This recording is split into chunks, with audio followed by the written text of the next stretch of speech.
Welcome to RPG Book Club, the podcast where we play a little bit of a video game and talk about how it makes us feel. I'm Sam Allman. I'm Bernard. And I'm Trish. And today we'll be playing the final part of Wild Arms V, the Veeth Vanguard, and we'll be beating the whole dang game. But first, how was everyone's week? Well, my internet's being weird, which is why I sound different this episode, because I'm recording from my phone. Mm-hmm. And you will either sound like you're recording from your phone, or you'll have the entirely too touchy web backup recording. Either way, it'll sound weird to you, listeners. To us, it sounds very weird right now because it's through your phone. Yes. Other than that, because of something of a clerical error, I ended up getting like $50 worth of groceries for $20 today, so that was nice. Oh, nice. Yeah. That's about all I have to talk about.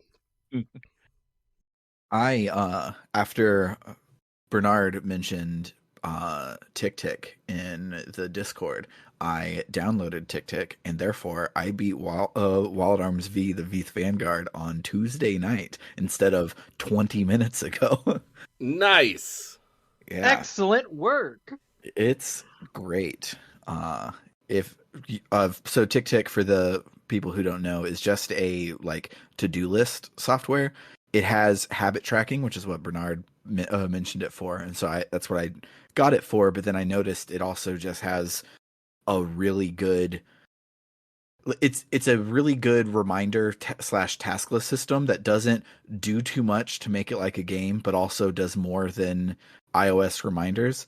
Basically, all I need from an app is for iOS reminders to not fucking suck, and this app does that, and so it's been real good. I can make things just be, oh hey, I need to do this every day, or I need to do this on Monday, or whatever, and it'll tell me when, with notifications or not notifications. It'll sort things by priority. It's pretty cool, and it seems to be working with my ADHD brain until I forget about it on Monday, and then I never use it again. I am glad you're enjoying it. I tried a number of apps. This was like the only one I liked. I like to have a big widget on my phone home screen for it, which lists out my tasks for the day, and you can set that list to include habits you have scheduled for that day or not if you don't want them listed there. It's nice.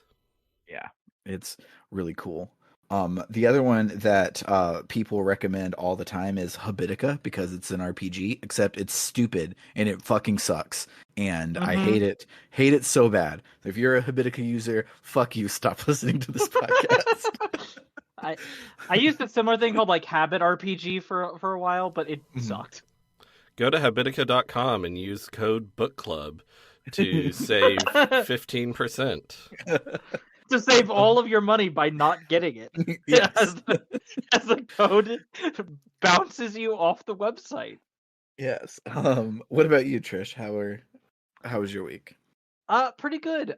So a couple days ago, me and my wife went to Boston to pick up a mutual partner of ours who is currently over for a visit. It's my first time seeing them in person. The visit so far is going really well. Really happy being able to snuggle up with them and everything. It's just going very, very well. I will say less nice was going into Boston to get there.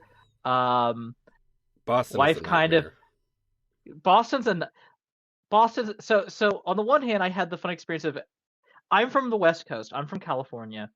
And I'm from bits of California where I didn't really grow up with tall buildings. So when we go into Boston, I get a weird, almost vertigo lightheadedness just looking up at how tall everything is. I get that. And then I get told, oh, but Boston's not even a tall city. You should go to New York. And I'm like, no. But also just my wife had a little bit of got extremely stressed out because the driving was horrible. And I don't blame her, because truly I was just constantly, why is the city like this? Why is everyone driving like mad people? That First sucks, time but I remember hearing my father curse was during a road trip where we passed through Boston. it's just Boston. It's that city. But yeah, that happened. I've been reading Gideon the Ninth. I'm like 2/3 of the way through. I'm really enjoying that book. It's a really, really fantastic book. If you haven't picked it up, been doing a lot of writing. But that's basically the main thing. Is just having a partner over and getting to enjoy that. Nice. My week involved edge of my seat tabulating scores to find out who the winners of the best of the rest poll was. This So has been such a wild ride. It so has been insane. so we were settling in like through most of these weeks. The clear winners were Final Fantasy X-2 and Paper Mario. Like people would come through, and none of I don't think either of those were anyone's number one, but like both of those were like everybody's number like 3 or 4. The process was working. That awesome. We were going to play those two games, but then we this is the most votes we've ever gotten by like almost double. Uh, uh responses. We got 13 responses. We usually get 7. So like literally almost double. And That is the last awesome. Almost as many votes as games on the poll. yeah, the uh this last like 2 weeks, a bunch of people have come out of the woodwork, probably because we told people if you don't want us to play Mario, fuck you, and they're like, no, fuck you, sir. And so it went from at one point it looked like we were going to be playing Shining Force and Okage, and then that switched over to be Breath of Fire 4 and Wild Arms, and then on Monday when we're getting ready for today, we look and it was a clear winner, Breath of Fire 4 and Wild Arms, and so we were talking because I'm working on a font mod for Wild Arms, and I was like, well, we'll do Breath of Fire first so that I can finish my font mod so that we don't have to read that font for Wild Arms. And then out of nowhere, the last 2 days, we got two votes in, and both of them uh were in line with each other. And so now at a fairly runaway victory, we are going to be playing Paper Mario 1 and Paper Mario 2. The Hell yeah. joke answer that we thought was going to happen with those two were never winning throughout this entire process, but here they are at the very end, came in clutch, and those are the ones we're going to be playing. It was a wild ride, and like the data is like crazy by a lot, but there are a couple things that were really, really cool. So Paper Mario and Paper Mario Thousand Year Door was everybody except for 2 people, and it's the same people for both game, who were trying to just tank it. They voted it last place for both of them. The rest of them was in everyone's top 10. So both of these games are the accurately capturing the will of the people. But there's also some weird oddities. Like Okage was winning for a while because it has two 15th places, two 14th places, and a 16th place, and then 4 first places. That's That's wild to me. I mean, So I would have ranked Okage high, but it's wild to me that it got that many first place votes. yeah, it was that one is definitely the most contentious, where almost half the people were like absolutely at the top, and the other half were absolutely at the bottom. Then another cool thing that happened is Shining Force was in everybody's top 10. It's lower top 10s than Paper Mario and Thousand Year Door, but Shining Force ended up getting third. But it looks like it should be a winner because everything's in single digits. But yeah, it's just this data was really cool to get, and really wild to try and keep score like this. If we ever do in 5 more years, we do another one of these, we will probably change and maybe do like a tournament or something so that we can plan more than we literally had an entire plan 4 days ago, and now we're pivoting on that plan 4 days later, which is Also, So cool. Also, if we did that, Sam wouldn't have to deal with me saying, what's going on in the poll? What's going on in the Yeah. poll?" so much because I was asking Sam like every day. Yeah, it was very stressful. Very cool, but very stressful. Um, It is wild to me that we got the result everyone was sort of expecting, but it was such a wild ride to get there, and it ended up being so close, and it all came down to Georgia, and we weren't all expecting Georgia, but it happened. It was wild. oh, uh, yeah, no, it was. I was really settling in, like, okay, I guess we're doing Breath of the Wild 4 and Wild Arms. I mean, sure. I'm I'm very happy with the result. As this person who had Thousand Year Door as one of my auto buy RPGs, and who, of course, by that nature, also adores the original Paper Mario. mhm. I'm obviously so excited with this result, but I also was, just the tiniest bit sad that the initial thing of Paper Mario and Final Fantasy X-2 isn't happening, because God, it would be so funny for that to be the first like post Final Fantasy VII Final Fantasy I finish. It's the lesbian road trip one. Yes, Which is a direct exactly. sequel to something else. Yes, exactly. It would have been so funny, but that could still happen. Who knows? I'm not. We'll see how the future plays out. But I, this has You're been a still fun ride. allowed to play Final Fantasy X too. Yes, yes, I am still allowed to. You're correct. But will I? Not unless I have to. I'm too busy reading these big books. As soon as I finish Gideon the Ninth, I have Jasmine Throne to read, which also looks really good. And then, of course, I have Harrow the Ninth and Nona the Ninth and stack of Cosmere books I haven't read. So, speaking of Paper Mario, and more specifically Paper Mario: The Thousand Year Door, Paper Mario: The Thousand Year Door is getting a remake in like the next 6 months. So we're going to shuffle the order around a little bit. So instead of doing Paper Mario, then Thousand Year Door, and then our sellout game we had planned, we're going to do Paper Mario, then our sellout game, then Thousand Year Door. Because our sellout game is also a remake, and it's one that comes out in 2 weeks because of course the only sellout game we could possibly do to cap off our celebration anniversary year is Persona 3 Reload. So we will be Hell playing yeah. Paper Mario, Persona 3 Reload, and then Paper Mario Thousand Year Door. Hopefully on the remake. If when we finish Persona the remake's not out, we'll just play the old one. It's no big And deal. they might, Nintendo usually does a big direct in February, so by the time we finish Paper Mario, they might have announced Thousand Year Door's release date, and it could be anything from Shadow Drop today to it's coming out in November. Yeah. So we'll see, and we might change our plans depending Yeah. on that. Yeah. Yeah, because it would be great to just play them both back to back, but we also want to play the new Shiny because all three of us are going to get the remake. And why Yeah. finish the original to then immediately pick up the remake and play it again? That would be silly, as almost as if Bernard did that whole thing with the Super Mario RPG just a moment ago.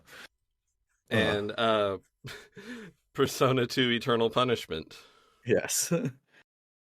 But Oh, Persona 2. but yeah, I'm super excited. I'm mostly excited that the cast was recast, not because the last cast didn't do a good job, but Vic Mignogna should never be hired ever again. So I'm Yes. glad that we have a brand new cast. They all seem to be doing pretty good too. So You Hmm. say that, and I'm genuinely like, I would love to see or I don't know how this could happen, like what stars aligning would lead to this, but like, if we could get a new dub for the Full Metal Alchemist series that doesn't have Vic Mignogna, like, here's the thing is, I'm genuinely curious. I want to hear someone else play Edward Elric. Like, Mhm, this motherfucker has taken that role for so long, mhm. and he doesn't deserve it. Someone else should get to play him now. Yes. Anyway, go ahead. Sorry, Bernard. Oh, I was just going to say they also have a new female vocalist for the music Mhm, this time around, and I love the original vocalist, but I really like this new one too. And mhm. her takes on the returning songs like are different, and I'm really interested to hear more. Mhm. So the new opening is not a remix of Burn My Dread, which has me like worried. But I hope, I mean, beyond every hope, that it's still going to be the final boss track because it hits so hard when it comes in. And if they save it all the way until the final boss, like how Final Fantasy VIII does the main battle theme, then I'll be so happy. It'll get me so hype. every time they remake a Persona game, which happens a lot since Persona 3, Mhm. they do a new intro with a new song. So Yeah, I'm yeah, sure Burn My Dread's going to be in there. yeah. But the original and Fest were both two versions of Burn My Dread. So Hmm. for Persona 3 specifically, this is new, but for Persona, it's not new at all. Oh man, I'm sorry. I just went through a whole thing where I forgot what I wanted to say, then I remembered what I wanted to say. Um, and while I was saying that, I nearly forgot again. But Persona 5 Royal does this really neat thing with its new battle music where it has a new battle theme, but it also has the old one, and the new one plays when you get a uh, like a special first hit on an enemy. When you get a sneak attack Nice. on them, it plays the new battle theme in battle, and it's so cool. I love it. That, that's so good. But yeah, so we will be starting Paper Mario in 2 weeks because next week is our movie night, and since I get to pick the movie night, I am going to pick the 1996 Doctor Who television movie starring Paul McGann. Thank And you. uh I'm so angry that I'm being forced to watch not only a Doctor Who thing, but a Doctor Who thing that's not starring Christopher Eccleston or maybe David Tennant.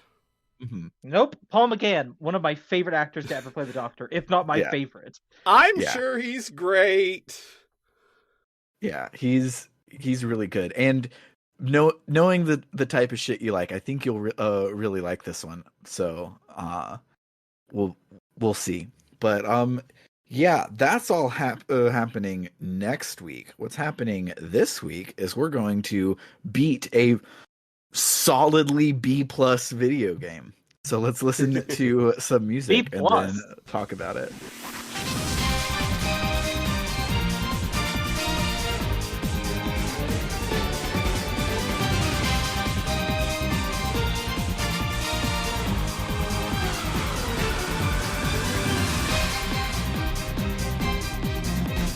前の城深く閉ざされた真紅の花凛と咲き誇る隠せない君を探してる錆びついた傷跡は確かな When we last left our heroes, they had discussed their feelings and then just hung out, which was really cool. And then they also broke a whole bunch of TF towers, and now they have to do the last one.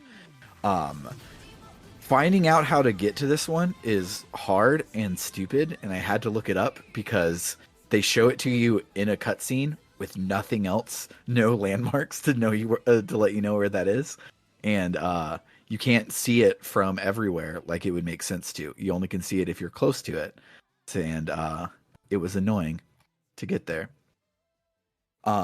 When you do get there, you have the first of two required golem battles, and it's stupid and I hate it. And so I it started and I was like, oh well, I guess this is a thing. And I set my controller down and I went to get something to eat, and then I came back and I had won. So that's Like, fine. I understand when they do it later because it's part of a dramatic sequence of events, but this is just a wall that you have to break down. Uh, Mhm. since that's what we do in this game. You just have to get through this wall, and then you're at the tower. But you can't make a uh, you can't make a battle like this actually mechanically interesting because of how it works. It's just going to check. All it Did can you? do theoretically. What? All it can do is check. Did you install the four golem parts we just gave you? Yeah, Cool. and I was about to say that, then I got tripped up because guess what? I didn't even do that, and I still won handily. So it's not even doing that. All it can do is waste your time. It's Mhm. not even a for the frog the bell tolls where it is checking if you've done progress. Yeah. It's weird. Like I love the Digimon World subseries of Digimon games, which includes Digimon World, the original, then Digimon World redigitized for PSP, and Digimon World Next Order. All of the other ones called Digimon World or Digimon Story games. It's complicated, but in those, your Digimon fights by itself based on how you trained it, which is what this one's doing. But crucially, in the other ones, you can cheer and you can like try and convince it to do something else in the middle of the battle so that you're at least pressing buttons even if it is the AI fighting itself. So the time you put in to like make it good and work properly is still cool and important, but then you don't just have to put your controller down while it does it for you like this game. It's stupid. Yeah, so we beat the golem battle. If for some reason you lose the golem battle, you just fight this guy on foot, and I bet that would be a fun fight, but it wasn't hard, so I didn't die. I Um how would you even die? I guess if you take all of your parts out, but even then your punches is pretty strong, so I have no idea. Maybe it's just you have to get incredible RNG. Yeah. Or if you make your algorithm where every turn you only like defend or something, you have I no forgot you could attacks. even do that because why would I even do that? Yeah, There's no need. no, it's stupid. Um, so yeah, once you get inside, the there's some stupid unimportant like mid boss, and then Avril is like the TF towers were all protected by the Force Sentinels, and we defeated all of them. So Volsung himself is probably at the top of this tower. We need to be on top of things, and then some monsters start to attack us, and so Rebecca is like, "Okay, let's split up. Dean, you take two people with you for a party of three, and you go upstairs, and the other party will stay down here and fight this boss fight." And so I was like, okay, well, it's canonical for me to bring Dean, Rebecca, and Avril to be my main dungeon party. So that's what I'm going to Yeah. do.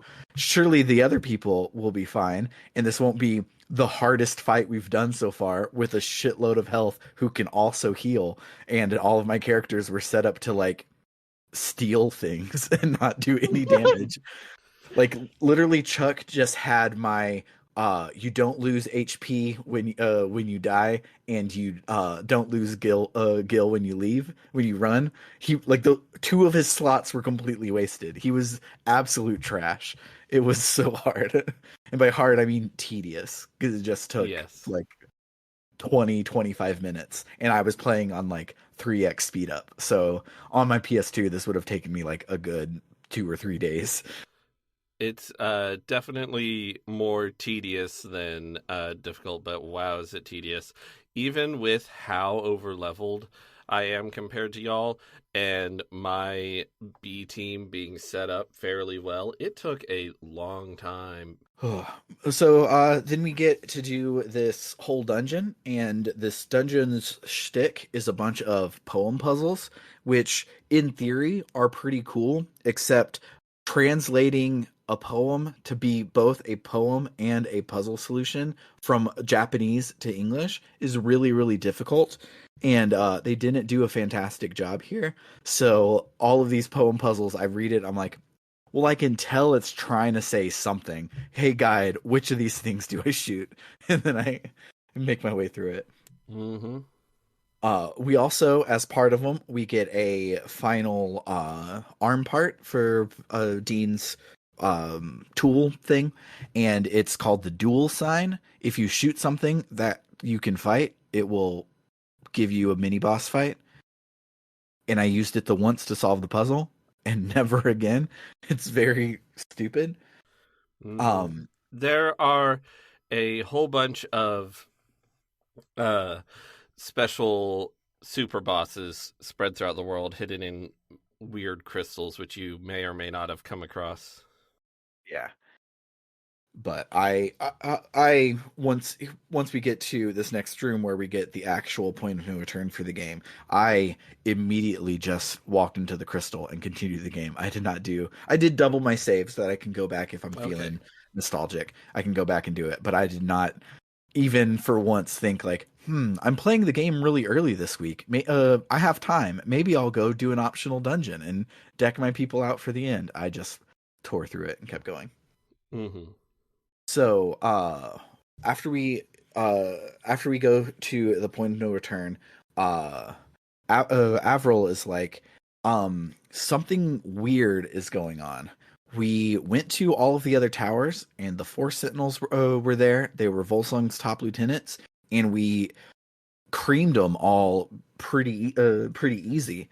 So it feels like he must have deliberately like sicked us on them to get rid of them because he doesn't need them. And Chuck is like, uh, uh, Chuck is like, if he didn't have any other use for them, like what the fuck's going on? And the party doesn't really know. We make our way to the top of the tower, and then we see Volsung there, and I forget what the lead up part of it is, but as part of it, Volsung is like, I didn't need my lieutenants. I've always lived alone. It would take far too long to accomplish my goals on my own, so I was using these people to do what I want, but now I have what I want. I don't need them. I also don't need the TF system. So I just am going to destroy Filgaia. And they're like, destroy all of Filgaia, like even the Varuni too. And he's like, yeah, I want everything to die. I want the wall between the Varuni and humans to crumble, and to do that, I'm going to blow up the planet. So cool, awesome. And Volsung is like, so you see, Dean, we're actually friends. Our desires are the same. We both want the wall destroyed and to create a world of equality. So you should come be my friend. And Dean is like, friend? I'm no friend of yours. Our goals are completely different. I don't want to see everybody die. I just saw how hard the Varuni are trying to survive, and I want to help them too. I don't want to kill them. I'm nothing like you. And then we have our first Volsung boss fight. He's cool. He interacts with the mechanics in a way that like not a lot of them do. Like the mechanics are really solid and systemic, and so basically all every other bosses needed to do is have a weird shaped thing and then have like either a burst attack or a line attack or something, and so you have to get out of the way, use the right things, etc. But Volsung can throw his sword at people, and when he throws the sword at people, it's an insta kill, the kind of insta kill that Persephone has, where it doesn't count as an insta kill, so it will actually kill them. And then his sword, it stays in that hex where the person died, and so then you can block him off from being able to reach his sword, and then he's weaker afterwards, and it's really cool. And also, he might throw his sword on a lay point you were using. Mm-hmm. And then that's an interesting complication. Yes. After we defeat him, he glitches out and starts repeating the same phrase over and over again. And turns out that he was a clone, a fake Volsung. And then Volsung opens like 97 FaceTime calls to talk to the party. And he's like, cool, you got up to the TF tower, awesome, you turned it off, good job. I don't give a shit about the TF system because I can do this. And then he activates all the security golems, like the ones we saw in Lila Bell, and tells them to just start fucking killing everybody. And so they're rampaging, tearing through Lila Bell. So we get teleported there with the magic of a camera cut. And then in Lila Bell, we have to the excuse me, the golems are attacking. We get their attention, lead them out of the city so that we can fight them. And that after we fight them, they're like, "What do we do if we stay here to defend Lila Bell? Then somewhere else will die. Like, what possibly can we do to do it?" And so Dean is like, "Well, damn it, I want to help everybody out, but there's no way that we can get to every town at the same time." And Avril is like, "Dean, don't give up. I know you'll find a way through this crisis. You've left footsteps across Filgaia. There will be others who will follow in them." And then it cuts to fucking Nightburn and Duo fucking fighting golems and redeeming themselves and whatnot. And then Nightburn says that he's doing it to impress those two meaning Dean and Persephone, who's there. And so they have their reunion and they're shooting golems and winning and stuff. And it's cool, I guess. Granted, it's not much of one, but didn't I tell you Duo would be a face by the end of this? Yes. Oh, you did? Yeah, and I love Duo. I wish we would have spent more time with Duo than with Faradun. I agree. Yeah. And then perplexingly, Dean is watching this and he's like, "Wow, Nightburn, you really are the greatest. I'm not even close to you. It's thanks to you that I'm here now. If you hadn't told me, I'd never thought of breaking down the wall between the races. Nightburn, you really are my hero. I'll pick up where you left off," which apparently means genocide and enslaving all of humanity and tricking them to like die in mines and shit. Nightburn seemed to regret that right before he died. So okay, picking up where he left off right then, not a second earlier. At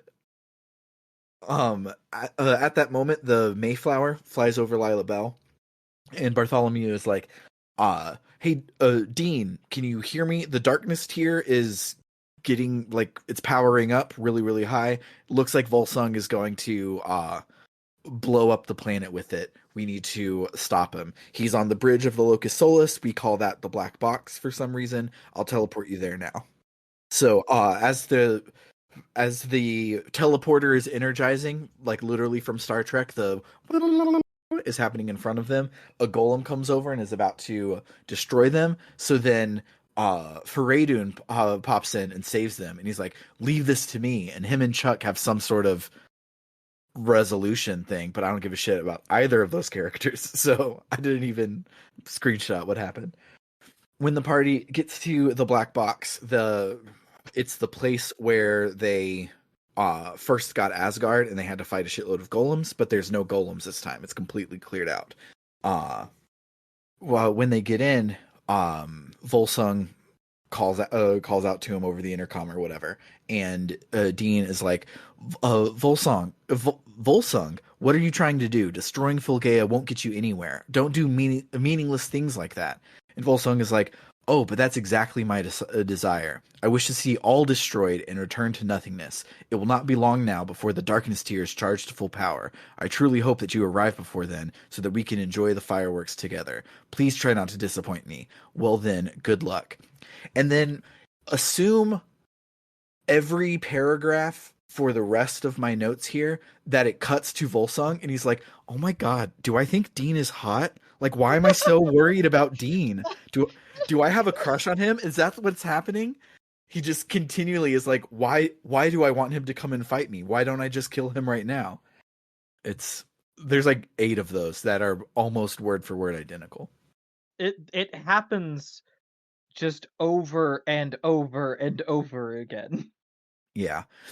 This dungeon is real big and it's real cool. It has a whole bunch of puzzles, some that we've seen before, some that we haven't seen before, one that's super frustrating, another one that's frustratingly like there's one that's frustrating because it's just badly designed. And there's another one that's frustrating in the exact way that Xenogears is frustrating, where they make you do platforming, but they don't turn off the random battles for you. It's annoying. But there's also, for the first time, mobs on the map. There are little doofuses flying around, and you can shoot them to not get in a battle with them. But halfway through, they go invisible. So if you don't put on the do the detector to make them show up, you can't shoot them down. And I didn't even think about using the detector ever. I would see my aiming reticle moving around the screen. I'm like, all right, I'm about to fight a cat, and it was cool. Partway through, Avril is telling the group everything she knows about Volsung, and she mentions that he's a half breed between Varuni and human. And Dean is like, why is he so intent on destroying both races? He, more than anybody, should be able to see both sides of the equation. And Avril is like, I don't know, but maybe he was influenced by the darker side of both societies. Then we cut to Volsung, who's staring pensively off into space, and then he remembers the black and white scene that we've seen about 8 times now of when he was possessed by the black mist, but this time we get a little extra at the end of it. So after he gets it and he's like, what's this overwhelming power inside of me? The ominous voice says, this is the power that I have given you. I am the souls of those who attempted to destroy the wall between the Varuni and the human races. And then after that point, the filmmaking is really cool. It cuts from Volsung to Volsung whenever the ominous voice is speaking, and Volsung's mouth is moving. So he's obviously possessed and talking to himself, which is really cool. Some real Lord of the Rings Golem stuff going on. Yeah, I was about to say it's Smeagol and Gollum. So Volsung is like, you mean other people have tried to do that too? And he's like, yeah. The voice says, yes, many have tried and failed. Many more will undoubtedly try and fail as well. And Volsung's like, I haven't failed. I haven't given up yet. And a voice is like, yeah, you have. You suck. You haven't done anything. And Volsung's like, you're right. The ominous voice is like, you need to do a different approach to be able to eliminate the wall. If you view the matter from the opposite direction, you'll see that the only way left to destroy the wall is to destroy both races that created the wall in the first place. So I know we should save this kind of thought for memorable moments, final discussion, or something. But so you said at this point the Black Mist has revealed what it is. That implies that there is a reveal of what it is. No, not. I don't think it. I don't remember saying that it revealed what it is. It says we got more. It reveals itself. The UI reveals what it is later because it gives itself a name later, but no characters ever comment on it. By which I mean revealed that it's the souls of people who tried to tear down the wall. You said that. Yes. I forgot that it even got a name in the UI. Anyway, I think it's a really weird idea, and I'm not even saying this is politically despicable, even though it probably is. I just think it's a really weird idea that, like, if you fight the implication here, assuming this thing is telling the truth, and we have no reason to think it's not telling the truth, so we can't assume that it's not telling the truth just to make things make sense, because that's not how storytelling works. Shut up, there's no peer at the end of being there. What was I even talking about? Hatred, so you fight for change. You fight for change. Positive change. You don't see it in your lifetime. You become part of a massive hatred that tries to destroy the world. I don't see the through line between you're fighting to do good, you aren't able to see that change in your lifetime, to you become a demon. Yeah, that doesn't seem good. No. It doesn't seem good, and in general, I am continually frustrated by the way that this game created a very interesting scenario for exploring like caste systems, settler colonialism, all these ideas, and then just like completely fumbled it. Yeah. 'Cause you know what would have been really cool and interesting? If Volsung wasn't possessed by an evil demon and he just like was disillusioned with everything because of how everybody treated him, and then you would have a through line of like, oh hey, like maybe we should be nicer to people so that and take care of the people who are being persecuted so that they don't want to kill us later. But no, it's okay. He was possessed by a JRPG nothingness. Well, and the thing is, I think the possession is a problem because it is just a there's the hatred of the people has become an abstract force and has possessed him. But I don't know what you propose to be that much better, because I feel like part of the issue when you dig into what this game is doing politically is just where are the characters who are buying into this system and are perpetuating it for their own gain, because it kind of feels like there aren't any. Yeah. Like we get like a couple nameless Bruni, but all the Sentinels, with the exception of the guy who doesn't actually care about oppression, he just likes killing people. The Mhm. other three are all some variant of, oh well, they're actually pretty good. They're just trying to fix a broken system from the inside. And then the dude in charge, Volsung, was a guy trying to fix things, and then like you said, possessed by hatred slash, disillusioned by how difficult it was, and so decided, fuck it, I'll just go evil with it and try to destroy everything. And it just creates an issue of like, those aren't the kinds of people who end up at the top of No. this sort of power structure. The people end up at the top are the kind of people who were born into this privilege and perpetuate it because it makes them richer and more, it gets them everything they want, Mhm. or at least they Even think it does. even if they wanted a bunch of face turns, instead of Kartikeya being the Joker, he could just be a rich Varuni that wants it to happen because he likes his life, and he's like, oh, I want to step on humans because they suck and I Yeah. don't suck. Like if Kartikeya was something like that, like it would at least acknowledge that portion of it, but it's not acknowledged at all in the whole game. No, it is not. Instead, And Kartikeya is the Joker. Yep. instead he's a Joker. Like the most boring version of the Joker too. Yes. But don't worry, I have more to say, but we'll have to get there in the notes first. Yes. So, after the flashback, Volsung is like, I swore that day to abandon both races to destruction, and yet, why do I beckon them here? Could I be placing hope in them? No, I lead them here only to reaffirm my own existence. Their destruction by my hand will be ample proof that my path is the correct one. It's no more than that. Baka.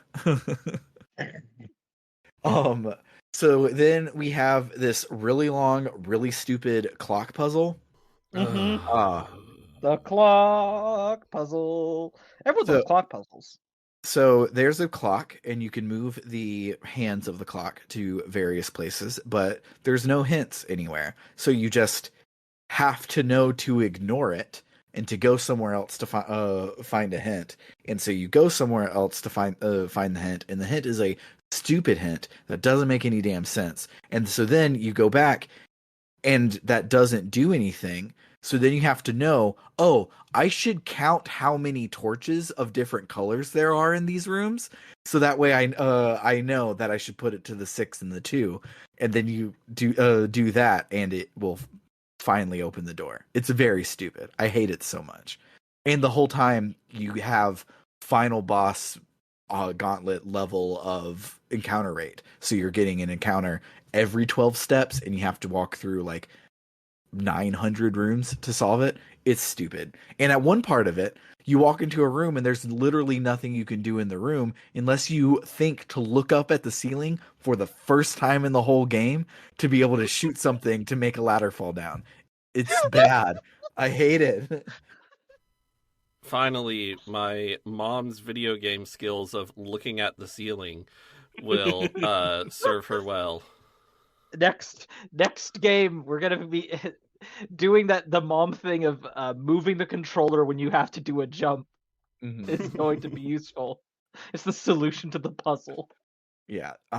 And so I hear what you're hearing and what you're thinking. You're like, oh, if all I have to just go get these correct things, I'm just going to look up what the answer is on the guide and put that in. But if you do that, you won't have opened every treasure chest in the dungeon, because you have to have opened every treasure chest in the dungeon to get 4 MacGuffins that you have to have at the end.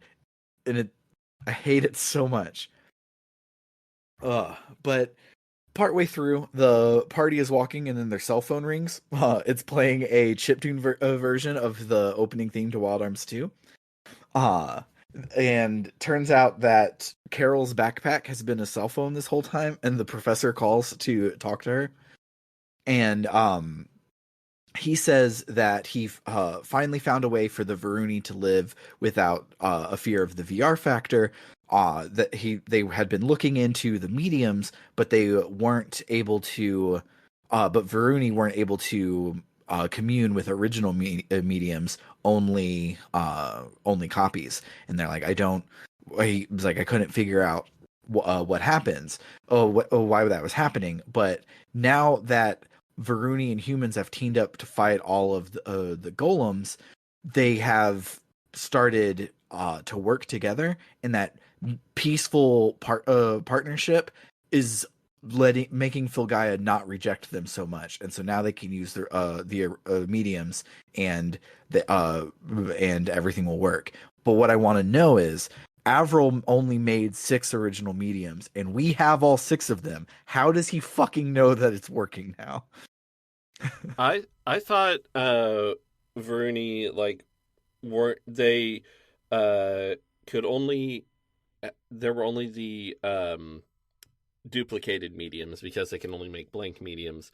I thought Varuni couldn't really use the blank mediums either, and it was more like a human needed to activate it, because they could, like, be Yeah, it connected was like directly to Filgaia. the it didn't need to be an original. Like, a Varuni can only communicate with the planet with an original medium. They can't communicate with a copy medium, but humans can communicate with the planet with a copy medium.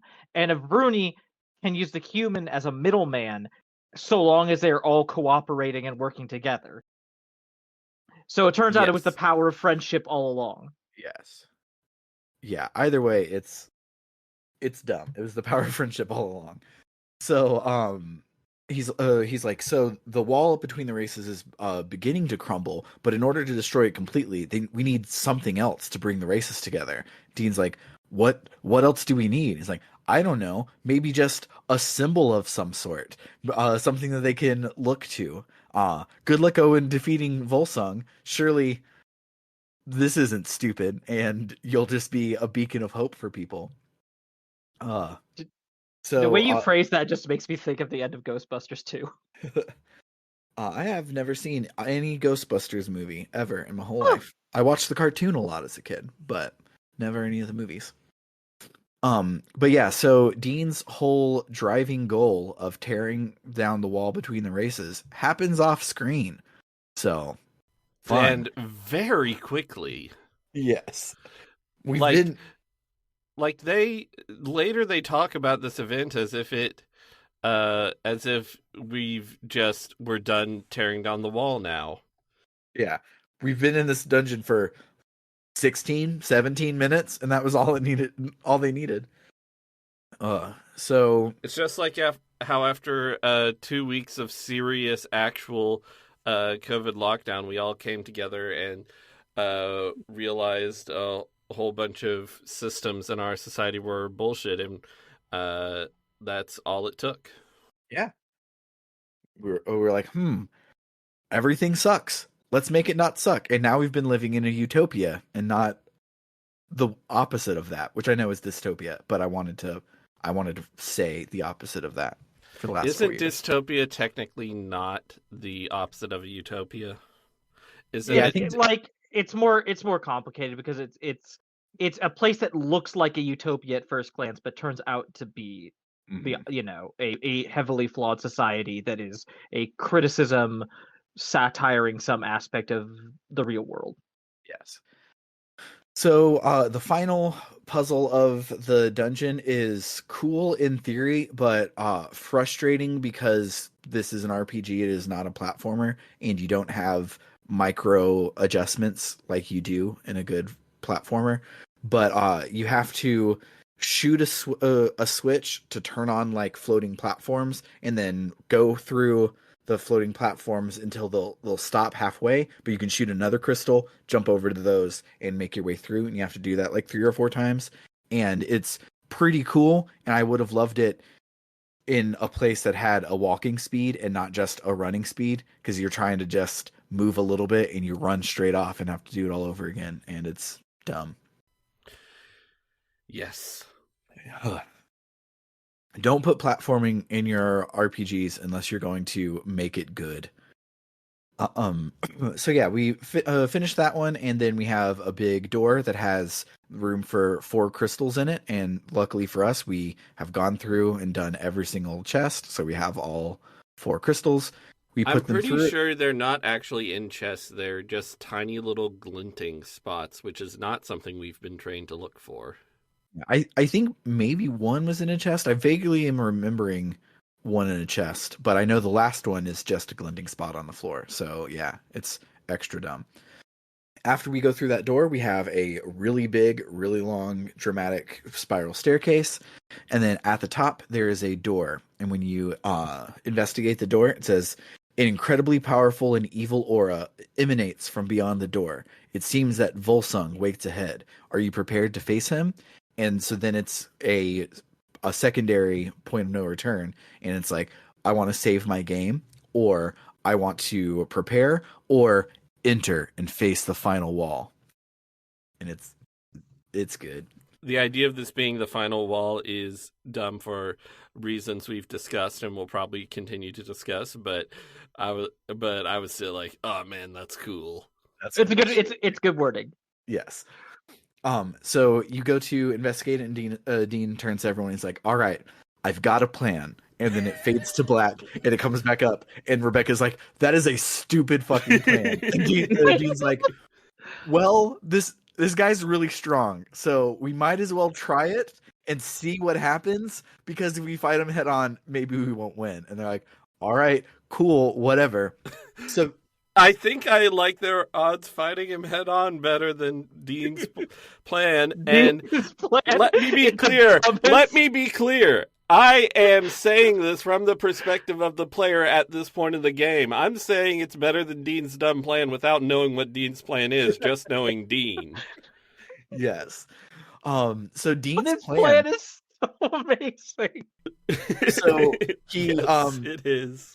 He gets on the monowheel in the elevator. So when the elevator doors open, he's driving the monowheel at Volsung, who doesn't give a shit. He's just still sitting there with a bored expression on his face. Also, as it turns out, his throne room is way too long for this to count as catching him off guard or anything. Yes. So Dean drives up onto the wall and is like shooting things out of the air. More of the random mob machines are like shooting lasers at him. He's like shooting them out of the air, driving all around, and then one of them hits the monowheel, like blows up right in front of it, and it flings him into the air. So he grabs the monowheel with both hands, screams "Meteor Drive!" and tries to throw the monowheel down at Volsung, who's deflecting it with his sword, and they're like anime locked in like struggle until it's too much and it explodes the monowheel. So then they're down on the ground, like panting in an anime recovery. They then stand up in like a standoff. Dean starts to fire at him.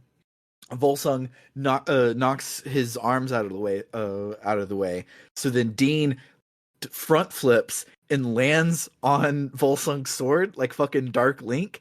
And Volsung is like, this is stupid, and just moves his sword out from Dean's feet. So Dean falls down and he's like, Well, that didn't work. So then we have our boss fight with Volsung. Listen, it is so dumb, but it's so fun. It's so good.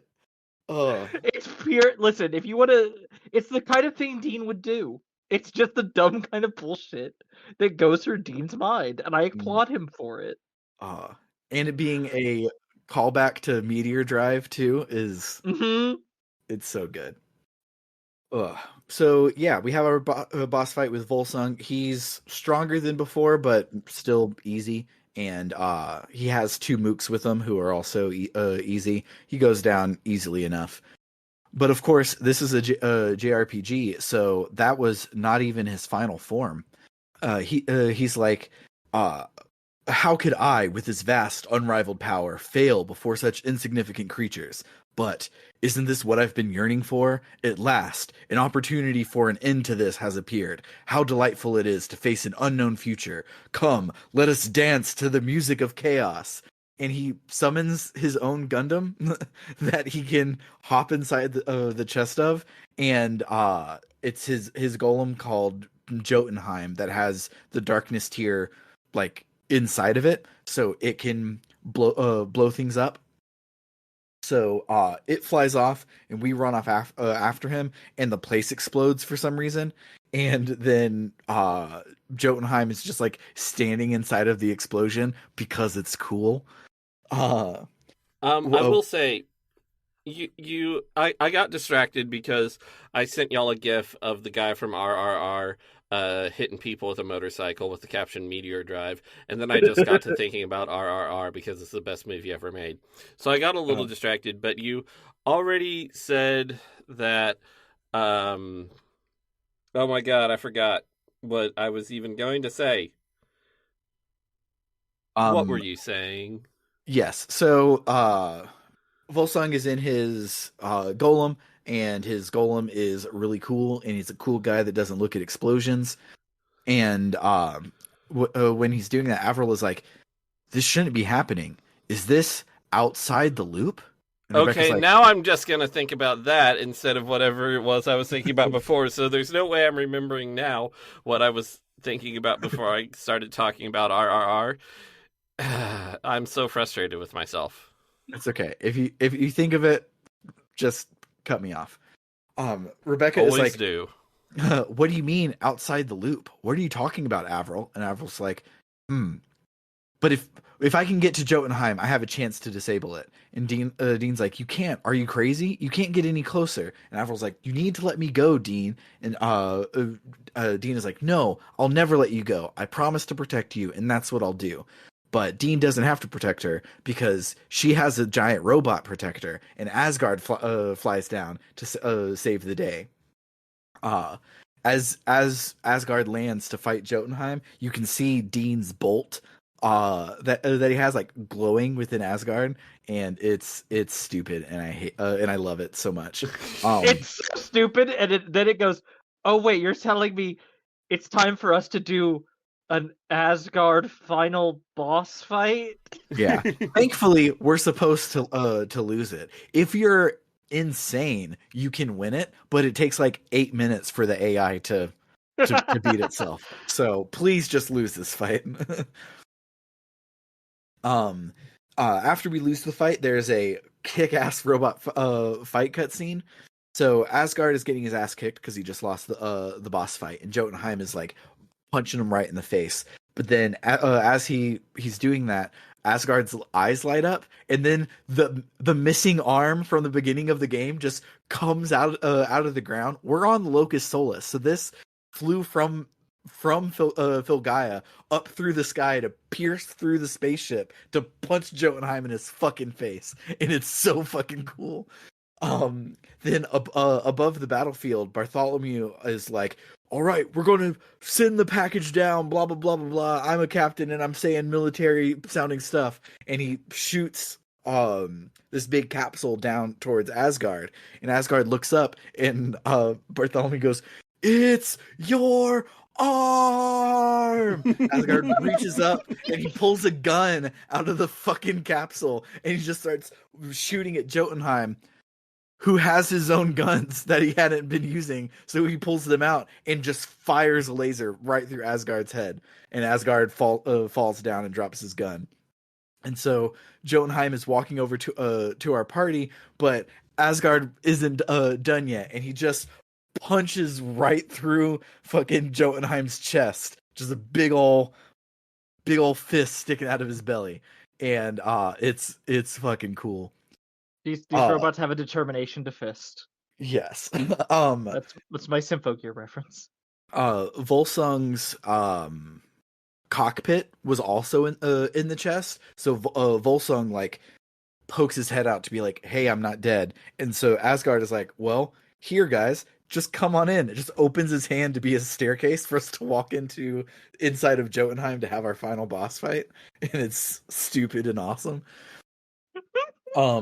So we get in there, and Is Dean that like, where they were? yes.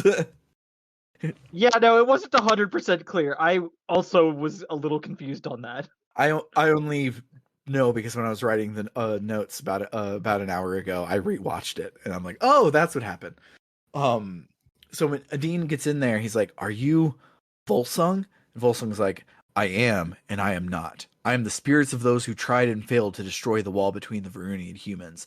I am the hatred of those who acted for the benefit of all living on Filgaia, only to have those actions rejected, their own lives ended in loneliness and despair. I am one with Volsung, residing in his body, sharing his desires, he shares mine. I long for the destruction of Filgaia. You who would protect it are my enemies, and I shall be your doom. Prepare yourselves." And then he turns into fucking Ansem. He's this big spaceship looking dude called Legio Volsung, and he has a normal hex, like a random battle hex instead of a weird boss shaped one, and he is always in the northmost hex, and your characters just run around the rest of the way. He hits hard, but not harder than Carol could heal, so it wasn't super hard to take him down. Halfway through, he has a phase change where he becomes more magically focused, but basically he kind of gets easier. Like he has stronger magic, but his regular attack is not as strong, so he's not that hard to take down. And this is the final battle, yes? Yes. I think we should mention that the music fucking owns and is almost 7 minutes so long. Good. It's so good. It will probably be the music you're about to hear. Yeah, and I already downloaded that track because I thought we could all agree that we're going to use it. It's 6 minutes and 51 seconds long. While I was playing the game, I was like, this hasn't looped yet. It's really good. So yeah, after we defeat Volsung, he's like, "How could I be defeated?" And Dean is like, "Well, it's because there's two critical differences between us. One, I've got companions, aka friends, and the other is that I never give up."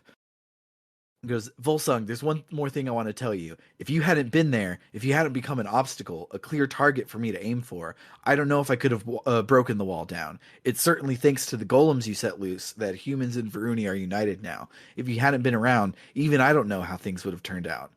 Volsung is like, "You mean you were able to destroy the wall because of me?" And Dean's like, "Yeah, thanks to you, I succeeded. In fact, I bet you would have done it yourself if you had a clear goal to aim for." My head is in my hands. This bit. Hey, I'd like to thank Ron DeSantis for being such a horrible person that it makes being progressive easier? Question mark. Yeah. What? Just a moment. I gotta look up the reference so that I can make sure I get the wording exactly right. Oh shit! It's taking so long to load because my internet's being weird. Gonna be worth it. Gonna be so worth it when I make this really obvious reference. Okay, I believe you. Issuing correction on a previous post of mine regarding the terror group the Varuni Sentinels.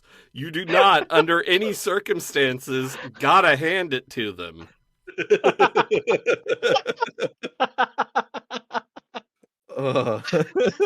It was worth it. That was very good.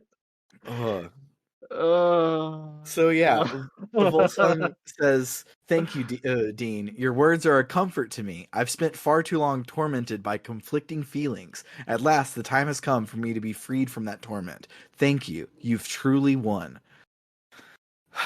So the party gets teleported back outside of the final TF tower, and for some reason there's a shitload of people there.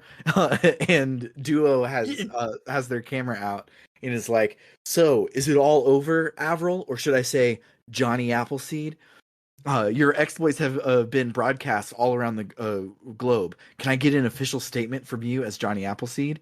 And she's like, "Very well. I Johnny Appleseed, say that human representative Dean Stark is the next Johnny Appleseed. I cede my authority to him. He can lead the combined people of Philgaia as the vanguard of a new era. Go ahead, Dean." Dean is like, "So, let's not kill each other anymore, and let's be friends. Like, it's easier to carry something if you have two people instead of one, right? So I think we ought to respect each other, help each other out, and that first step is independence and acceptance for humans and Varuni both. As the vanguard of the combined peoples of Philgaia, I hereby declare today as Philgaian Independence Day." Okay. um Also, during that speech, he's like, and both races have to come together. The Varuni who have enslaved and oppressed us, and the humans which did something bad too? Question mark. I literally don't even remember what it is because it doesn't. It just doesn't read. At one point, Dean says something about humans accepting their place beneath a Varuni as like the equal and opposite thing that humans have done to make things bad, and I'm like, what? Yeah. It's really trying to both sides settler colonialism here. Yeah, the Varuni need to apologize for stepping on the humans, and the humans need to apologize for getting in the way of the Varuni's boot. It's both sides. You know, Skies of Arcadia was politically a lot less ambitious, and I think even if Wild Arms 5 really stumbles a lot of the way, I think I appreciate it for trying to be ambitious in its political statements. But at least with Skies of Arcadia, they never tried to make it more complex than evil colonial superpower is bad. Yeah. There is a good thing to being simple sometimes with your politics and your story, and that is sometimes when someone wants to do complex politics, they end up being like, well, we have to make this a really complex issue. We can't make this too simple, and in the process, you end up making progressivism sound like well, you guys are at fault too, and honestly, like maybe you're almost as fault as the fascists. It's like no. No. Yeah, so while everyone is agreeing with all of that, a huge dark misty cloud named Hatred comes and pours out of the TF tower. And it says, "Independence Day, I'll never allow that. Today will be the day of your doom." And then it merges with the TF tower and becomes the TF system itself. So it's trying to overload the system to explode the entire planet for some reason. It's Dean is hacking the mainframe. Yes. Dean is like, "All right, I guess this is a JRPG, and now we have this hidden secret final boss that happens all the time. And Avril's like, no, there's no longer anything you can do. If you attempt to disable it, you'll only hasten the explosion. And Dean's like, well, there's got to be something we can do. And she goes, yes, that's why I'm here. Dean's like, wow, you sound confident. What do we do? And she's like, don't worry, Dean. I'll shut down the TF system. The TF system is causing dimensional turbulence, just as it did 12,000 years ago. If you try to go in the tower now, you could be thrown into another dimension. So I will go alone. Dean is like, don't be crazy. You can't do something that dangerous alone. I'll go with you. She's like, I knew you would say something like that, but this is truly dangerous. Leave this to me, Dean. You're Johnny Appleseed. You have to lead all of Filgaia now. And he's like, I don't give a shit about that. I won't let you go to danger by yourself. And she goes, no, I'm going to enter the tower now. No matter what happens, do not follow me, or you may fall into a dimensional rift. And the camera cuts behind Avril, who has a very serious look on her face, and everybody else is standing there, just like the scene that we saw in supposedly Avril's past. Yes. And Avril's like, I didn't think about that later. I was thinking about that this entire when she mentioned a loop. I was like, okay, yeah, so this is what's going on. Okay. Yeah. I just want to make sure I don't forget to be mad about this later. She mentions this being out of the loop, but it never matters that something out of the loop happened. There's nothing special about this loop. No, it just was there to foreshadow this for people paying attention. It's stupid. So yeah, we don't break out of the loop. We'll get there. So Avril is like, I'd like to say one last thing to Dean alone. And Dean's like, what is it? He goes, Dean, I've loved you ever since we met, and I always will. So I'll come see you again. So please. But she doesn't finish what she's saying, and she turns around and runs into the tower. Dean tries to run after her, but Rebecca's like, no, Avril asked you not to. I have a strong feeling that you need to stay out here while Avril runs in. So as Avril's running back, she's talking to herself, and she's like, how many times have we been parted like this? No matter how often I live through it, even knowing that I'll meet Dean again, nothing is as painful as this moment. Farewell once again, Dean. I wonder what you'll think of when you see the letter that I've left for you. I can only imagine how hard it will be on you, and for that I cannot apologize enough. But don't worry about me. You once told me that treasures are the things that give you strength, and that I treasure the time I spent with you far above anything else. That will give me the strength that I need to return to you and to obtain that treasure once more. I imagine that I will shed a tear yet again the next time I see your face. Even without my memories, there are things my body will never forget, like the warmth of being cradled in your arms. That warmth was more than enough to melt the heart of the Ice Queen. I know the people of Filgaia will find it just as comforting. Farewell until we meet again. Then beams of light pour out of the tower for some reason, and the beams can be seen all across Filgaia, and the entire planet starts to glow. Dean is like, awesome. Seems like Avril did it, so let's go find her. It's probably safe now, right? But then the big spirit of hatred shows up again, and we're like, oh fuck, it didn't work. But then Volsung has his face turn, and he comes out and he slices down the spirit somehow and saves us. Right behind him, coming out of the tower, is Avril. And she comes up and is like, are you Dean? And Dean's like, yeah. Why wouldn't you know that I'm Dean? And she goes like, cool. Here, read this letter. It's a message from Avril. And the letter is pretty long, but she's like, I apologize in advance for the surprise that this letter will call you. The person standing in front of you is not the same Avril that you know. As a result of the dimensional turbulence caused by the TF system, my consciousness will be thrown back 12,000 years in time into the Avril, the Ice Queen of that time. I suspect that the Ice Queen's consciousness will likewise take the place of my own in your time. If this letter finds its way into your hands, then this is most likely the case. Perhaps from the shock of traveling 12,000 years of history, I will lose my memory for a short time after being thrown into the past. It is thus likely that the Avril standing in front of you has also lost her memory. Please take the hand of the Avril standing in front of you. Everything will start from there. And please show Rebecca's diary to her as well. The memories of that journey are a treasure to me, and I'm sure that treasure will bring her to open her heart to you. Please do not worry about me. I will enter cold sleep after a time, and I will look forward to the day I meet you again, 12,000 years in my future. One last thing. You spoke of my tear upon our meeting as a tear of sadness, but that tear is not only from sadness, it is also from my happiness at being able to see you again. So please, don't blame yourself for it. With all of my love, Avril Ventfleur. Dean Can I then just gives say it... something? Go for Yeah, it. go ahead. I think Avril should have added something onto that letter, because I'm just saying they're in this crazy new world where things are going to be unstable and there's a power vacuum, and now Dean's responsible for a returned 12,000-year-old charismatic dictator.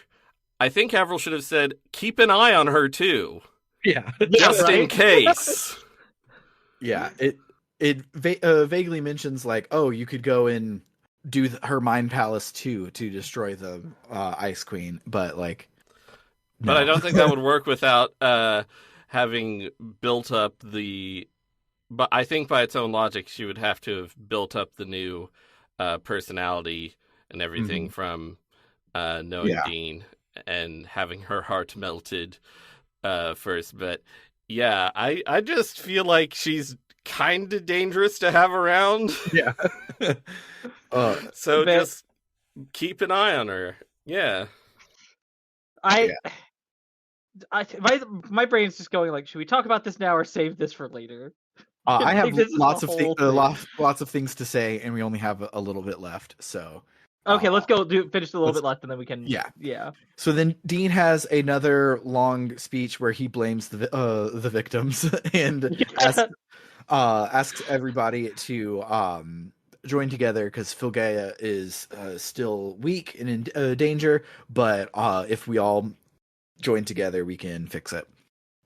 We then go back to the mountain outside of Capo Branco, where Dean and Rebecca are chilling and talking, and then the Ice Queen comes up and is like, "Oh, I thought that you would be here. After reading Rebecca's diary, I know this place is important to you, so I wanted to come up and talk to you." Dean is like, "Hey, Avril, in that letter, the other Avril said that she was looking forward to meeting me again. She wasn't making that up, was she?" And she's like, "Well, I can't give you a straight no, but I'd say it's about 85% honest. I think her ideal would have been to stay with you and build a new Filgaia.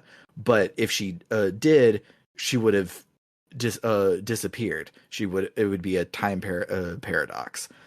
My words, not theirs. They explain it in 7 or 8 text boxes.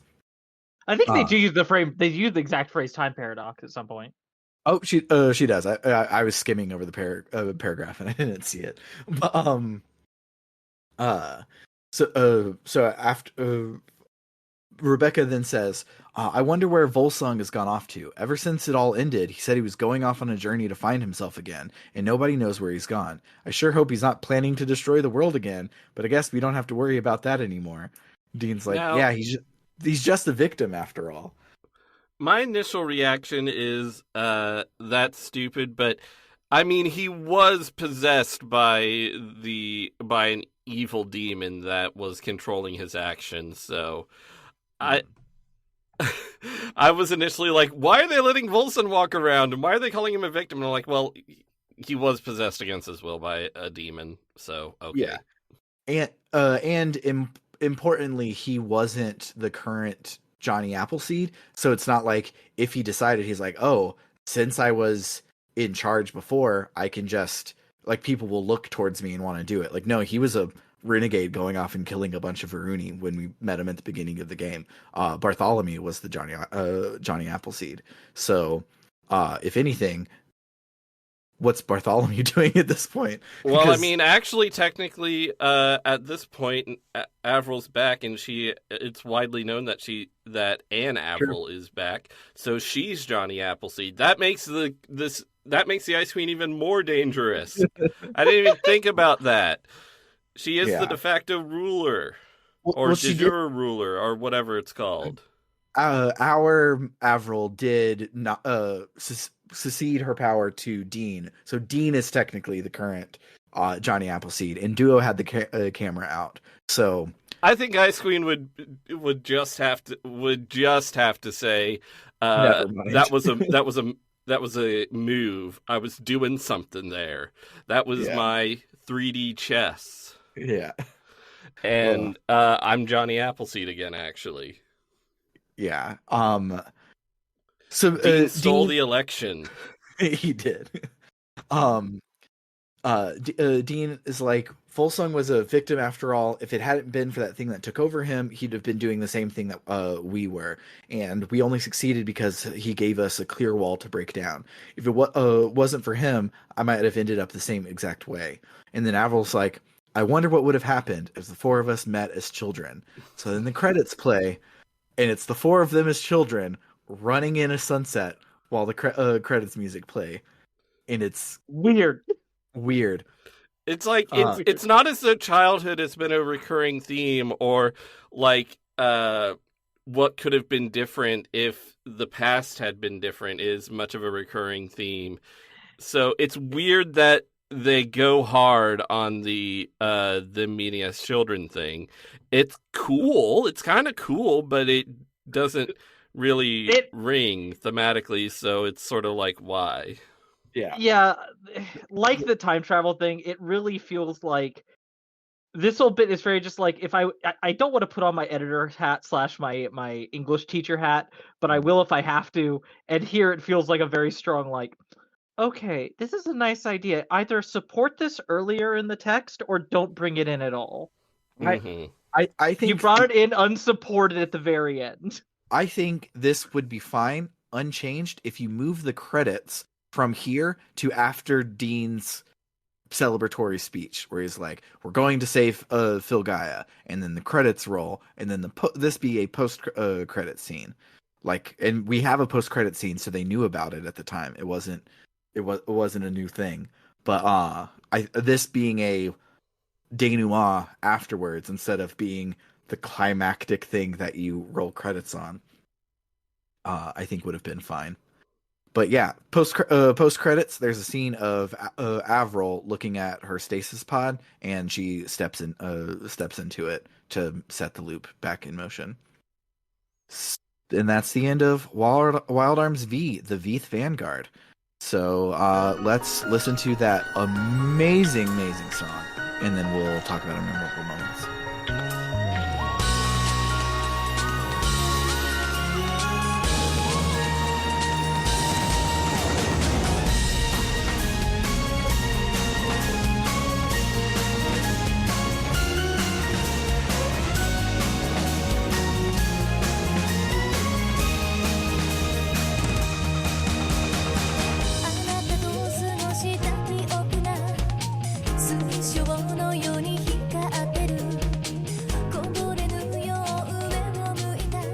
So yeah, I didn't. Before she said the word loop, I did not see the twist coming at all, and I think it's really cool. I was expecting Dean to be the reincarnation of an ancient hero because that's usually I made a joke about that. Happens.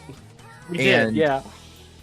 And the idea that our Avril is just a I forget what they call it in the Flash, but a timeline that doesn't have a beginning or end. It can't actually fit into a timeline. She's just a byproduct of some timey-wimey shit, and she is stuck in her own time loop. She's in a Groundhog Day. The rest of us are not in a Groundhog Day. This is not a time travel story. It is Avril's one time through a Groundhog Day story. And that's kind of really cool. And like you said, Trish, is supported throughout the text in so many things. Like, oh, Avril made the mediums because she knew y'all needed the mediums to tear down the wall, and she made 6 of them because she has 6 friends. And she wrote all of these things about the ancient hero Dean because it was about the future hero Dean. And all of these things line up and click into place so cool. Nothing else in the ending lines up and makes any sense. Yes. But this twist is, it so cleanly solves a lot of the like lore questions that I've had for the whole thing, and I didn't see it coming until it happened, and I thought that was so cool. When we saw the glimpse of her memories and it seeming to show the future, I didn't guess time loop, but I definitely guessed time travel was going to be at play. I do really like I love time travel in general. Bringing time travel to things makes me happy most of the time. Not all the time. Some people are really bad at it. But and this is a really, as you brought up, this is a very weird, unique kind of time travel where there are effectively two Avrils. There's Avril and the Ice Queen. And the Ice Queen's life goes up to a certain point. The TF system activates. She is immediately transported to post-game credits, basically. And then she lives out the rest of her life in the future. And then there is just Avril, who is living a time loop of this exact period of time over and over and over again. And that's weird and interesting and kind of goofy, but goofy in a way I like. It is like, I think it would be easier for me to appreciate if it wasn't so messy here at the end. If there wasn't also we have to feel bad for Volsung, and actually humans are to blame too, and hatred, the dark hatred force. I also think I think the coolness of the Groundhog Day situation would have hit me more if they had sold it more, because there's not a voice cutscene throughout this for basically this entire revelation of the concept. If the scene where she's running into the tower, even if it had not been fully animated, even if it had just been over those same frozen shots that we saw in the actual game, if there had been voiceover with Avril's really good voice acting, that would have been cool. Also, I had the LP archive up as well that you were presumably reading from, and Avril is wearing a alternate costume, which is like a stupid pantsuit or a stupid office worker outfit, and it's really funny to me that she's doing this in that outfit for some reason. That's all I had to say.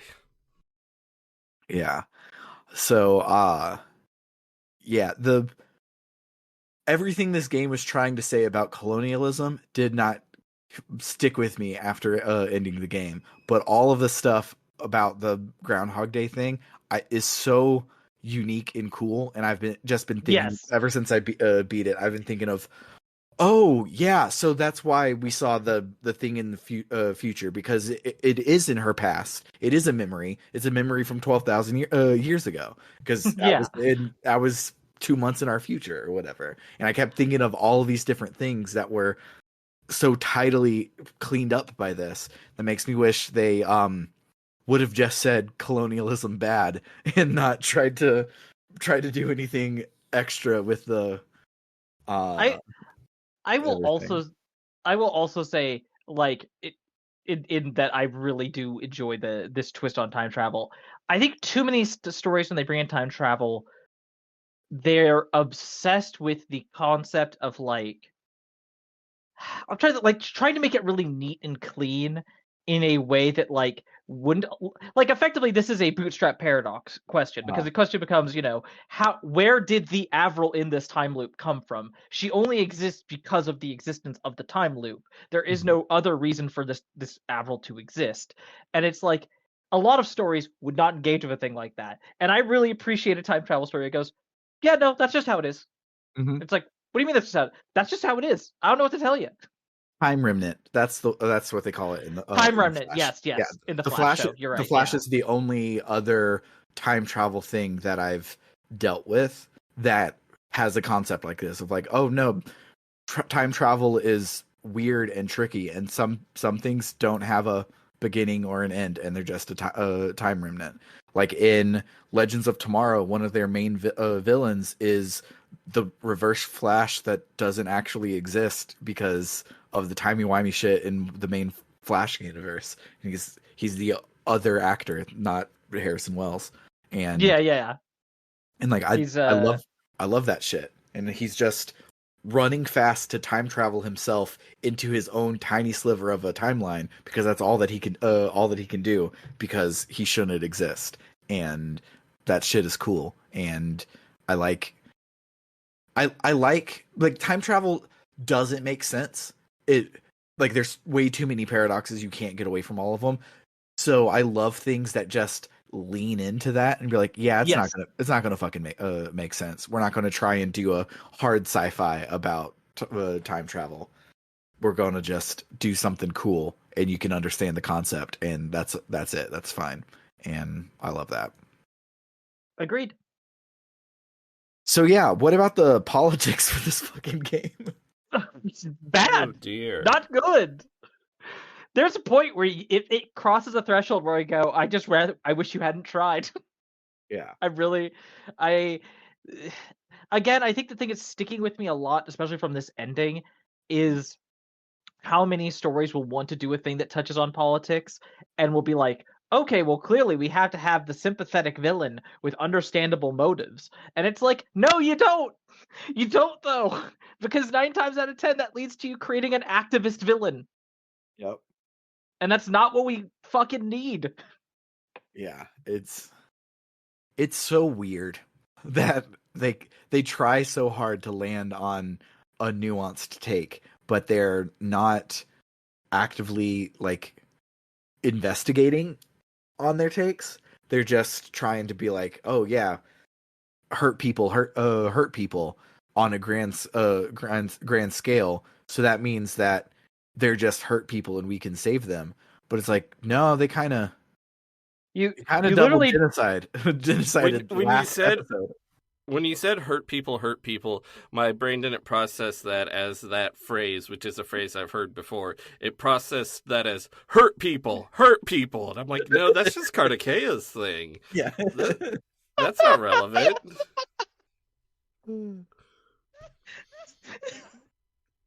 I just remembered, I had half a weed gummy before this. That's why I'm like this episode.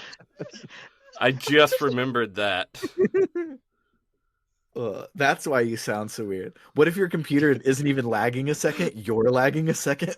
Oh no! My own time travel adventure. I'm laughing so much over just imagining. Oh my gosh! Hurt people. Have y'all played the second whatever, the sequel to 999 9 doors 9 hours 9 fucks to give? There is a do y'all want me to spoil it? It's a bad game. I don't give it. I could not care less about that franchise if I'm being entirely honest. Okay, they're bad games. I've played the first two. Neither of them is actually very good. But this is amazing. I'm trying to remember the exact details, but there is essentially a plot twist where the weird facility that they're on is on the moon. Okay. And you might think, wouldn't they have noticed the gravity? No, because they're on drugs that alter their perception of time. And that's why they haven't noticed the gravity's different. That's a really dog rump of Professor Layton ass answer. It's amazing. That's literally. That's Can I spoil a Professor Layton game now? Yes. Yes. That's literally Professor Layton, the Diabolical Box, where it turns out none of the people you saw the entire game were real. They've just been hallucinating the entire game, and all just been having the same hallucinations of the same people saying the same things. like that makes any sense at all. So it's just, it was a dream on a mass scale? That's amazing. Listen, I love Professor Layton. Professor Layton Diabolical Box is, in my opinion, of the ones I've played, the worst Professor Layton game. And the only thing that really saves it is there is a bit where Professor Layton gets into a sword fight. However, the hallucinatory revelation does take some of the fun out of that when it turns out he was having a sword fight with a guy who was like 90 years old. and he just didn't know because the dude appeared to be young because of the hallucination gas. Oh. Yeah, no, the politics in this game, I think they could be better. I'm gonna take a hard stand on it could have been done better. Yeah. Yes. Uh, yeah. I cried laughing. I do agree with Bernard said it earlier, and he definitely said it in the Discord, that it doesn't stick its landing, but it took a jump, and most games don't even try. And so this being bad politics because it has politics at all make it interesting in a way, even if it's not good, and no one should copy what this is doing. Yeah, and I will say it's not that the politics aren't despicable, they are, but they are in a very generic way, which I They are, find yeah. which Which is find frustrating when easier early to on. Yeah. Oh, go ahead. I was going to say I feel like. Go ahead. I was going to say what was I going to say? You said they were The bad in a politics are generic way. Bad in a generic way, which I find easier to overlook because it's just sort of like you're just sort of misguided. You just sort of have like a default instilled in you belief or tendency. I understand that. Been there, buddy. Probably still am in some ways, buddy. But that makes it easier to overlook it than if it was something inventively fucked up. But yeah, I had another point that I was going to make after introducing it with that, but that's lost to the gummy. Yeah. Okay. Well, I will. In that case, I will just bring up what I was going to say, which is I agree that the politics are extremely generic, and that makes. I agree with in a way that like it does make it easier to forgive. It's not noteworthily bad, but they're generic politics after setting up a incredibly like on the nose settler colonialism parallel. Mm-hmm. Like most things with generic politics don't write a story about people coming from space and subjugating the populace with their advanced weapons and like this whole thing that feels just 100% settler colonialism, and then just go on to be like, but the cycle of violence, and we've got to just all work together and put down the hate. And it's like, what? This doesn't track. Yeah. It really feels like it feels like maybe as things were getting near the end, maybe like the script wasn't put together in time and they were working through it somewhat linearly, and people were just having to like it felt like the writing team got bigger is what I'm saying. And things got less tight, looser, you might say, as well, if you were inclined to say it in a more normal way. Things got looser, and things got politically, it got more generic and less interesting in a good way, and less interesting in a good way, not less interesting in a good way. You know what I mean. Yeah. I know what you mean. I hear the words you're saying. Yeah. So when we started playing this game, I picked to play it because I've always known that this would probably be my favorite game when we finished it. And I don't know if it's all the way in first place, but it's definitely in the top 10, probably top 5. It's really hard for me to rank favorites like that granularly, but so I don't know exactly where it would land, but it's so fun, both as a video game to play. Like I adore most of the dungeons. I love the battle system. Uh and then it's also fun with shit like Meteor Drive and the things like that. And as me and Trish have established, fun is better than good. And this one is both good and fun. So yeah, it's way up there on games that I really love, which is awesome because it would suck if I was like, yeah, I've been looking forward to this game since 2008. Let's finally play it, everybody, and then it was garbage. That would have really fucking sucked. But I thoroughly loved playing this game. Well, I'm very glad. I when I logged this on Backlogged, I gave it a 4 out of 5 because there are a lot of problems with it that we've noted thoroughly. There is so much that is so good about it, though. However, I think I said in the Discord while we were talking in our secret walled off channel that the prying eyes of our listeners can't see. While we were talking in there, shit, I lost my train of thought. God damn it. Filmmaking, yes. If the filmmaking in the non-voice scenes were like anywhere near as good as Skies of Arcadia's voiceless filmmaking, it would be a 4.5 out of 5 easily. But the unvoiced cutscenes are so uninteresting. And the fact that the rare voiced cutscene always goes so hard makes them feel even dinkier in comparison.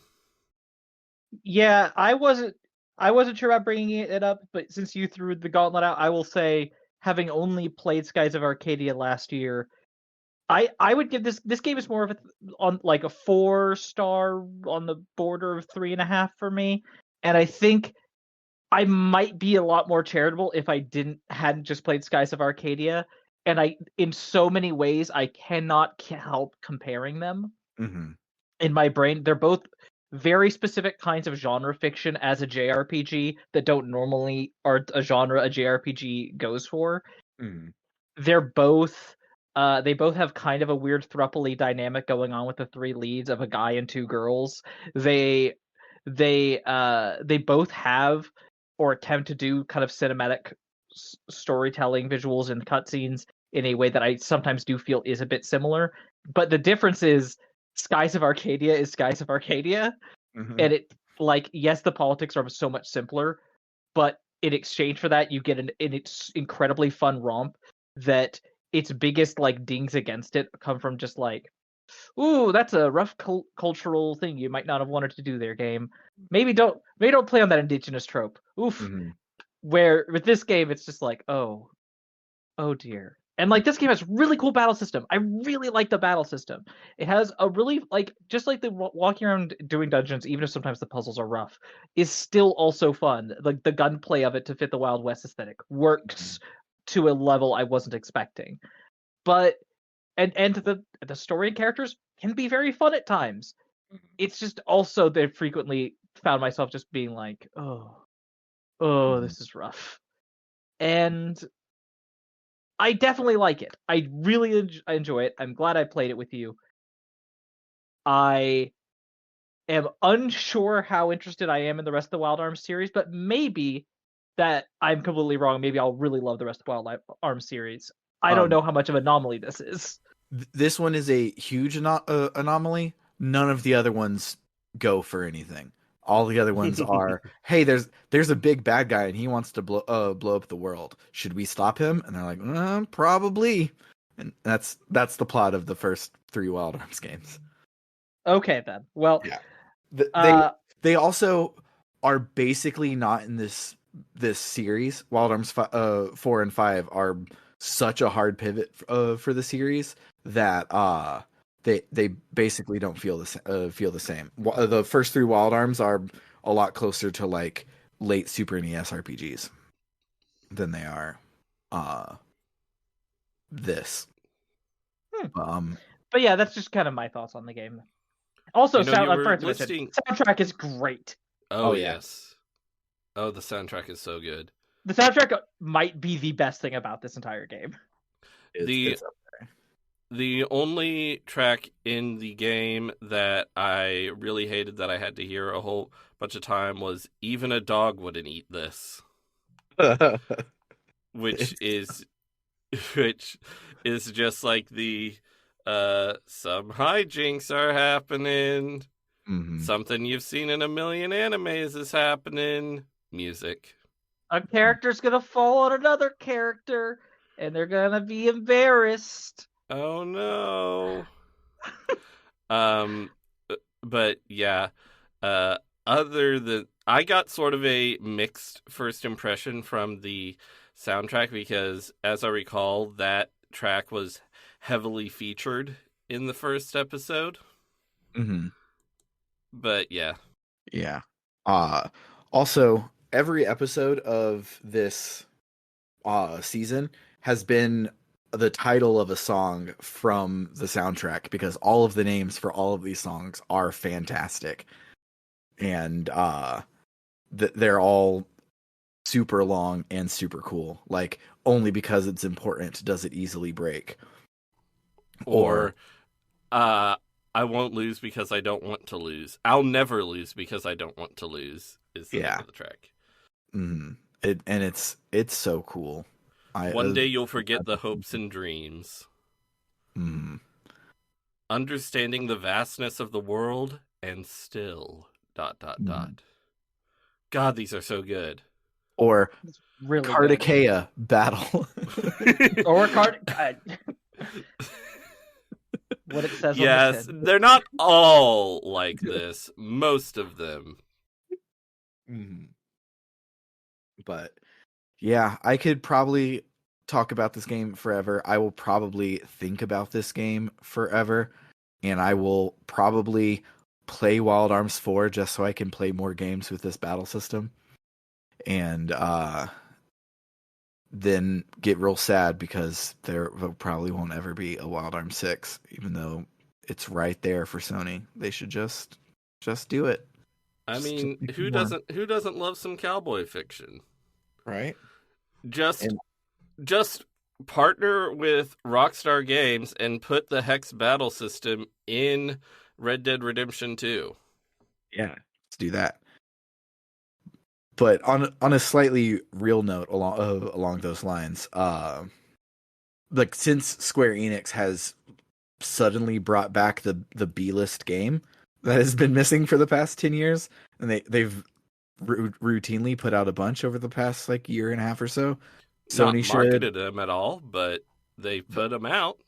yeah, and they weren't that expensive to make, and so I feel they weren't heavily marketing them to save on a marketing budget because they didn't need to sell that much.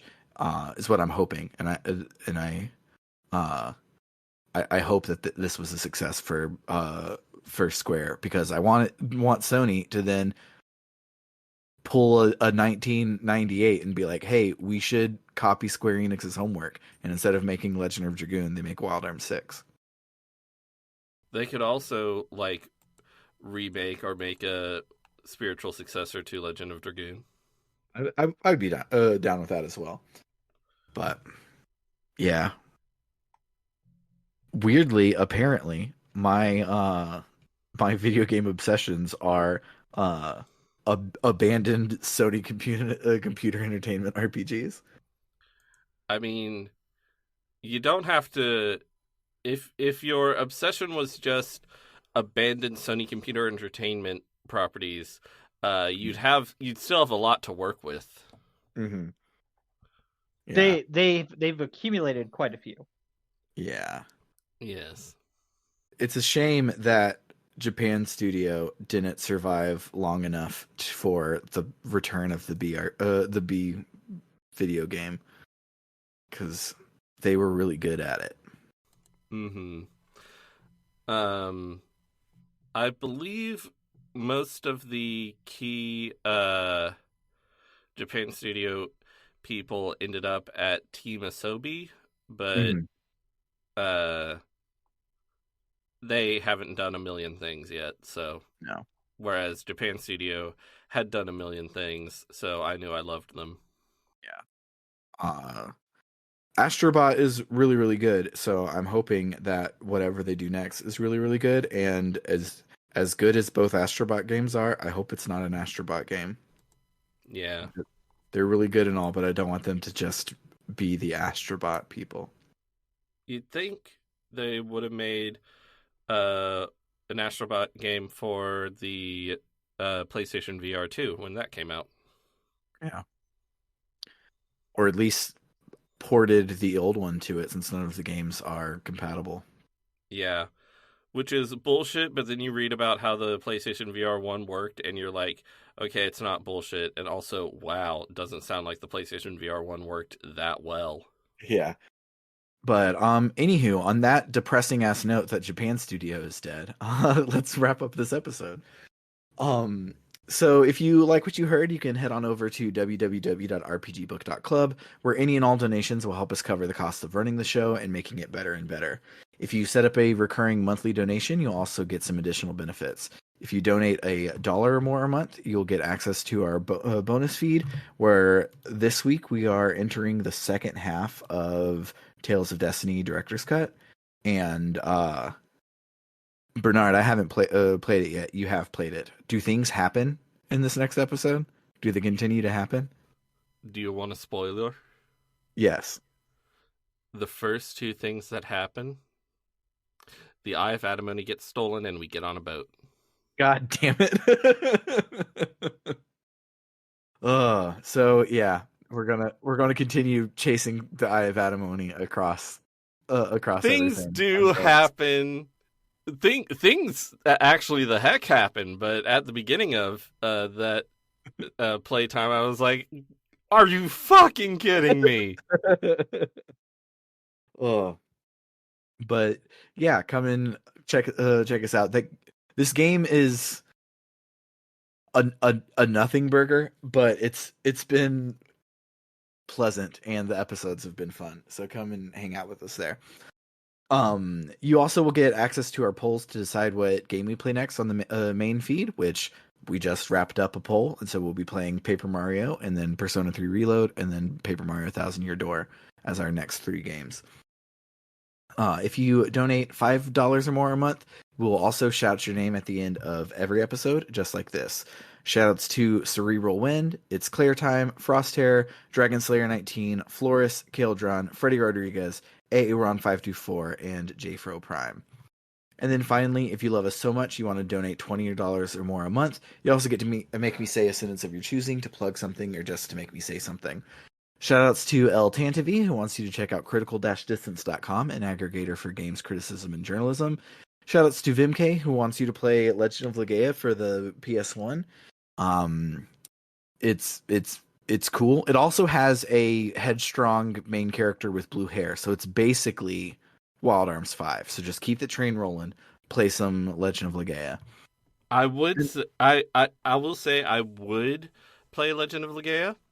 I would start it up, but I just know in the future, probably the near future, I'm going to be pushing for us to put it in one of our blocks. And so there'd be a good chance I'd end up playing it then. But that probably won't be for a while anyway. We got a Persona and 2 Papers Mario before we can even think about that. Papers Mario. Papers Mario. Our last Persona season was like 11, 12 episodes long, and that was back when we were young and stupid and played 8 hours of game a week instead of 4 hours a game. So yeah, we might be at this one for a hot minute. But also shout outs to Carr, who is a dentist, so he's not plugging a website, but rather your own mouth, and he says to brush your teeth twice a day, most importantly the time right before you go to bed. For RPG Book Club, I have been Sam Allman.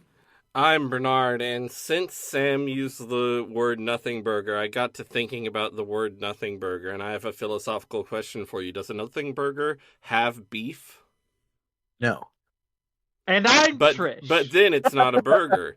It's not identifiable as a burger, so shouldn't it just be a bun with beef and nothing else on it? Isn't that just what we're saying? None burger, left beef? Yes. Yes. Toodaloo, folks. Bye. I promise to not have a drug next week. No, always be on drugs.